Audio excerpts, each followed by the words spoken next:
வாழ்க்கையில நமக்கு பிரச்சனை தேவையில்லை, ஆனா பிரச்சனைக்கு நாம தேவைப்படுறோங்க. ராமாயணத்துல ராமருக்கு நாட்டு மேல ஆசையே கிடையாது. அவங்க அப்பாவா கூப்பிட்டாரு, எப்பா நாளையில இருந்து நீ ராஜாப்பான்னாரு. சரின்னாங்க. இப்ப மறுநாள் கூப்பிட்டாரு, எப்பா நீ ராஜா கிடையாது, நீ காட்டுக்கு போ அப்படின்னாங்க. சரின்னு அவர் காட்டுக்கு போனாரு. இந்த மான் வேணும்னு சீதை சொன்னாங்க. ராவணன் வந்து சீதையை தூக்கிட்டு போனாரு. எப்பா பிரச்சனையே வேணான்னு அனுமார தூதுக்கு அனுப்புனாங்க. அப்படியும் அந்த பிரச்சனை தீரல. அங்கதனை தூதுக்கு அனுப்புறாரு, அப்படியும் பிரச்சனை தீரல. போர் நடக்கிறப்ப இன்று போய் நாளை வான்னு ராவணன்ட்ட சொல்றாங்க. ராவண வதம் முடிஞ்சும் கூட ராமருக்கு பிரச்சனை தீர்ந்ததான தீரவே இல்லைங்க. இப்ப இந்த பிரச்சனையை எப்படி சமாளிப்பதுன்னு ராமாயணத்துல ஒரு காட்சி வரும். அனுமர் சஞ்சீவி மூலிகையை பறிக்கிறதுக்காக போறாருங்க. இந்த சஞ்சீவி மலை பெருசா இருக்கு, அனுமர் சின்னதா இருக்காரு.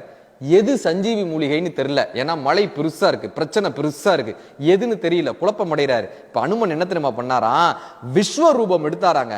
இவர் விஸ்வரூபம் எடுத்த உடனே சஞ்சீவி மலை சின்னதாயிடுச்சு, அனுமன் பெருசாயிட்டாரு. அப்படியே அந்த மலையை தூக்கிட்டு வந்தாராம். நாம் வாழ்க்கையில் நம் முன்னால் பிரச்சனைகள் மலை போல் இருக்கும்போது நம் தகுதியின் மூலமாக நம்மை நாம் வளர்த்து கொண்டோமையானால், பிரச்சனையை விட நாம் பெரிதாக வளர்ந்து விட்டால் அந்த பிரச்சனையை வேரோடு களைந்து விடலாம் என்பதை ராமாயணம் நமக்கு காட்டுகிறது.